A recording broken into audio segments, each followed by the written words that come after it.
Hi! Hi! Hi! Hi! Hi! Hi! Nandito kami sa Rizal Shrine, Talamba, Laguna!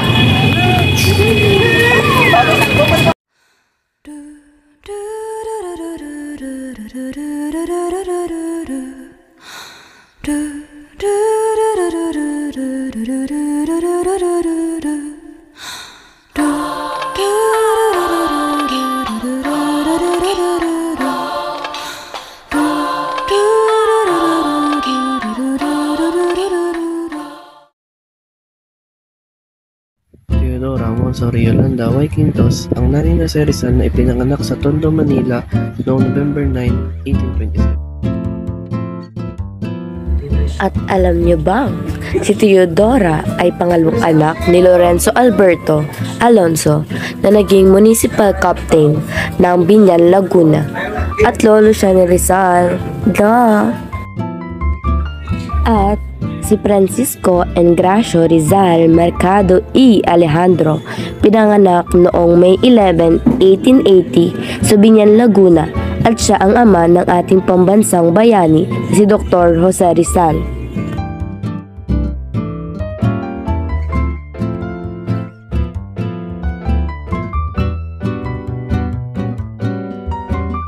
Napangasawa niya si Teodora noong June 28, 1828. Noong siya ay 30 taong gulang at nagkaroon sila ng 11 anak. Sila ay si Saturna Rizal, Pasiano Rizal, Narcisa Rizal, Olympia Rizal, Lucia Rizal, Maria Rizal, Jose Rizal, Concepcion Rizal, Josefa Rizal, Trinidad Rizal, at si Soledad Rizal. Ang mag-asawa ay nanirahan sa Calamba, Laguna at nagtayo sila ng bahay taong 1840s at ang negosyo nila noon ay agrikultura. At sa bahay na iyon isinilang si Jose Protasio Rizal Mercado y Alonso Rialonda noong June 19, 1861. Alam naman natin na siya ang nanguna sa revolusyon upang tayo ay makalaya noong 1898. Ang kanyang advokasya para makawala tayo sa kamay ng mga Espanyol ay humantong sa kanyang kamatayan sa edad na 36 at noong taong 1901 ay diniklara siyang pambansang bayani si Dr. Jose Rizal. Tumungo naman tayo sa bahay ni Rizal or sa Rizal Shrine. Ano-ano nga ba ang meron sa loob ng Rizal Shrine, Calamba, Laguna?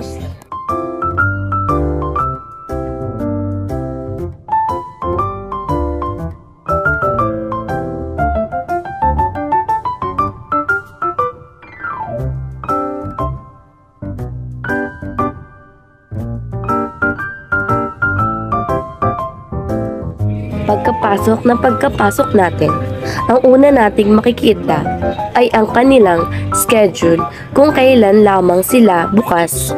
Ito ay mula Martes hanggang Linggo sa ganap na alas 9 ng umaga hanggang alas 4 ng hapon lamang. At sila ay sarado ng Lunes. Walang bayad ang pagbisita dito at kailangan lamang mag-register. Ito ay makikita sa tabi ng kanilang gallery.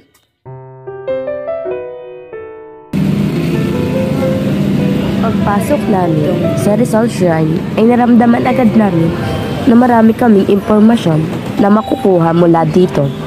Dahil kada sulok ng bahay ay madaming mga gamit na ginamit ng mga Rizal, mula sa medyas hanggang sa kanilang pantalon at mga pang-itaas na damit.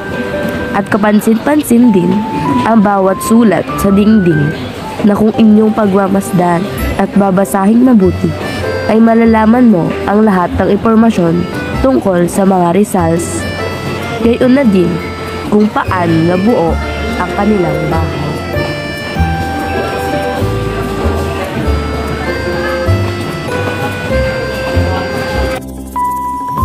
isa sa pinaka nagustuhan kong parte sa bahay na ito ay tinatawag na The Moth and the Flame, na makikita natin na ang lola ay kalong-kalong ang kanyang apo na pinapayuhan nitong maging masunurin.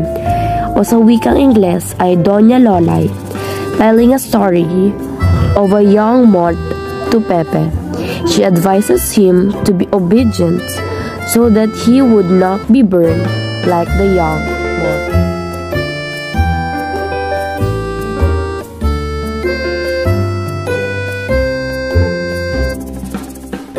Alam niyo bang nawasak ang bahay ni Rizal noong kaganapan ng World War II? Ngunit nang sumapit ang taong 1949 ay ipinasya ng dating Pangulo na si Erfido Quirino ang Executive Order number 145 upang sa kaagaran at mabilis na magpapatayo muli ng bahay.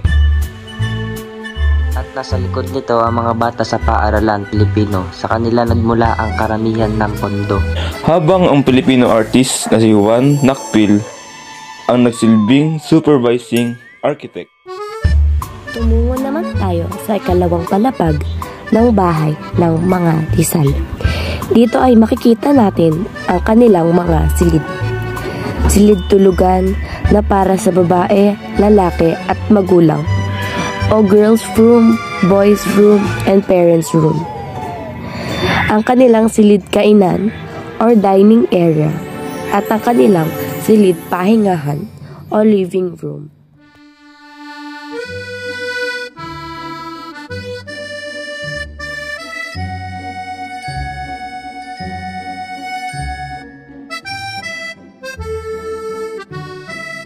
Ang unang makikita sa ikalawang palapag ay ang silid ng mga babae or girls room. Nakalagay dito ang kama, tables at iba't ibang kagamitan. Ito ay may isang kama lamang dahil ang panganay na babae lamang ang nahihiga doon at ang ibang babae ay sa lapag nahiga.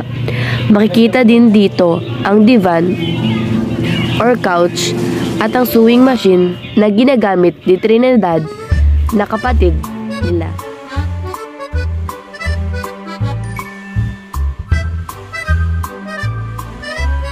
Sa tabi nito ay ang kanilang salas or living room. Napakaganda ng pwesto ng kanilang salas dahil sa umaga ay masisikatan agad ito ng araw. At presko dito dahil tapat ito ng malaking bintana. Sa kabilang banda naman ay ang kanilang dining area or silid kainan. Ngunit meron pang isang dining area para lamang sa mga bisita or kapag may malaking pagdiriwang na tinatawag na formal dining area.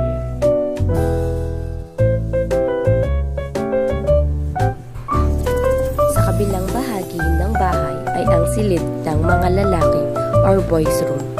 Ang kapatid ni Rizal na nakakatanda na si Pasiano na may 10 taong agwat sa kanya naman ang natutulog sa kama. Ito lamang din ang may yaya na si Aguilina Alquertran upang bumuti ang kanyang pangangatawan dahil ito ay mahina. Si Pasiano ang nagturo kay Rizal ng pangangabayo, paglangoy at fencing na ginagamitan ng matulis na espada. Sa tabi naman ng silid ng mga lalaki ay ang silid ng mga magulang or parents room. Dito naman isinilang si Dr. Jose Rizal na may oras na 11 ng gabi hanggang 12 ng madaling araw. Noong June 19, 1862 at sa araw ng Miyerkules. At dahil pinanganak siya ng Miyerkules ay isinunod nila ang pangalan na Jose kay Saint Joseph at ang kay Protasio naman ay isinunod sa Saint Peter Feast Day. Sa kanilang likod bahay naman ay makikita ang estatwa ng batang Jose Rizal na nakatingin sa kanilang napakagandang bahay at saksi sa kanyang paglaki. Ito rin ay may aso sa kanyang gilid na pinangalanang Verganza. Ang palatandaan ay sinadya upang maging isang lugar ng kaparusahan, ngunit sa halip, ang Dambalan ay nagsisilbing isang icon ng inspirasyon para sa maraming henerasyon na dumating upang makita ang katalinuhan ng pambansang bayani sa kanyang mga araw.